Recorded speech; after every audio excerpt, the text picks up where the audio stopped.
à présent sur cette victoire inédite et symbolique du Rassemblement national en France. Le parti de Marine Le Pen a réussi à faire adopter sa proposition de résolution pour dénoncer les accords avec l'Algérie, les accords de 1968. Un gain obtenu de justesse, une voix seulement. Bonsoir Slimane Zeguidour. Bonsoir. Pour l'heure, c'est donc une proposition de résolution, rien n'est acté. Mais est-ce que cette information est commentée en Algérie ? Pas du tout. En tout cas, officiellement, il n'y a pas eu un mot. Aujourd'hui, par exemple, le président Tebboune a donné son discours rituel sur le 1er novembre, c'est-à-dire date du 71e anniversaire du déclenchement de la guerre d'indépendance. Pas un mot, pas une allusion à la France.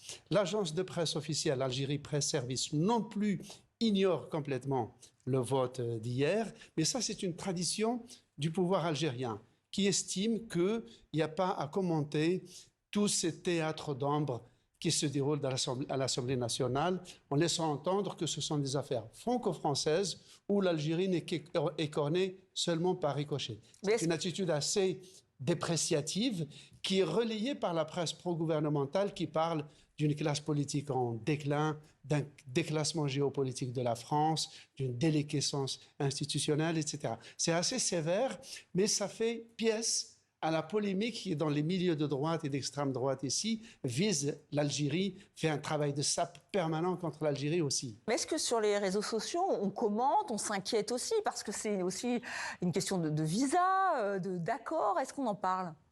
Ça, par contre, en revanche, dans les réseaux sociaux, oui, beaucoup. Il y a ceux qui sont, par exemple, des étudiants, ceux qui ont besoin de venir pour étudier. Il y a les hommes d'affaires qui ont besoin de venir pour leurs transactions.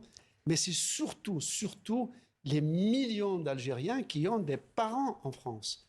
Un fils, une bru, un gendre. Il n'y a pas une famille algérienne qui n'a pas une bru ou un gendre français.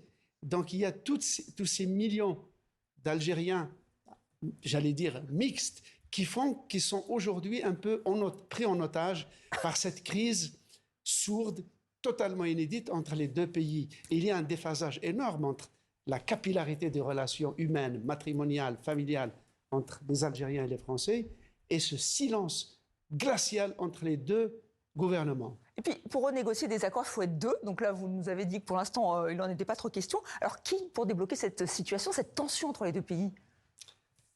Écoutez, au point où on en est, imaginez que des États aussi importants que l'Algérie et la France n'ont plus qu'un seul lien tenu, c'est celui que tient la DGSE avec son homologue algérien. Il n'y a absolument plus rien. Donc les services de renseignement. Les services de renseignement. Donc c'est pas négligeable, mais il n'y a plus que ça.